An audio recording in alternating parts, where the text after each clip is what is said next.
Look, I'm going to tell you something. If you don't watch this video till the end, you'll probably keep making the same mistakes for the rest of your life. For years, I traded stocks and stared at charts without ever understanding where I was actually losing my money. Until one evening 2 years ago, sitting at my table, looking at a $4,000 credit card statement full of empty, useless purchases. When I barely had a few $100s left in my pocket, that's when I saw the thing that changed everything. And that thing was a system practiced in Japan for 100 years. 10 simple habits that now form the foundation of the mindset that earns me millions in the market.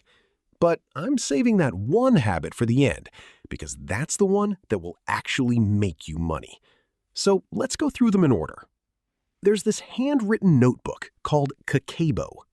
Even before I open a position, I write it down on paper first. Because staring at a screen and tapping a button puts your brain to sleep. But writing by hand, I spent $100 on nothing today. Wakes you up. Just like a trader saying out loud and writing down why he opened every single trade. Then there's mottainai, that feeling of shame that eats at you when you waste something. I still use my 3-year-old laptop because, unlike Americans, I don't love everything that's broken.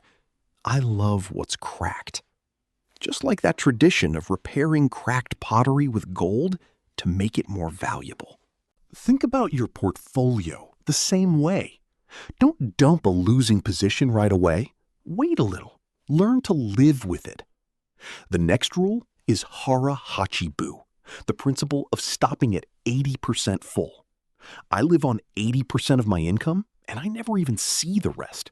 It goes straight into automatic investments. Just like those elderly people in Okinawa who always leave a gap.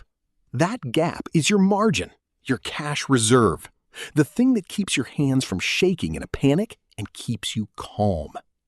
The next rule is kaizen, small, continuous improvement. I didn't change my portfolio overnight. I grew it 1%, 1% a month. Because your brain's fear center sees big changes as a threat and resists, but it doesn't perceive small steps as a threat. The next rule is ikigai, your reason for being. You need to ask yourself why your money exists. My answer is so my family never experiences financial stress. Once you have that clarity, every unnecessary purchase becomes meaningless on its own. The next rule is wabi-sabi, finding beauty in imperfection. Instead of replacing your old car with a new one, your old phone with a new one, learn to love your own phone, your own car, flaws and all. America keeps trying to convince you to buy the newest thing. But real wealth comes from seeing what you already have as enough. The next rule is oosouji, one full financial cleanup a year. Every year I go through my subscriptions, my insurance policies, my positions, one by one.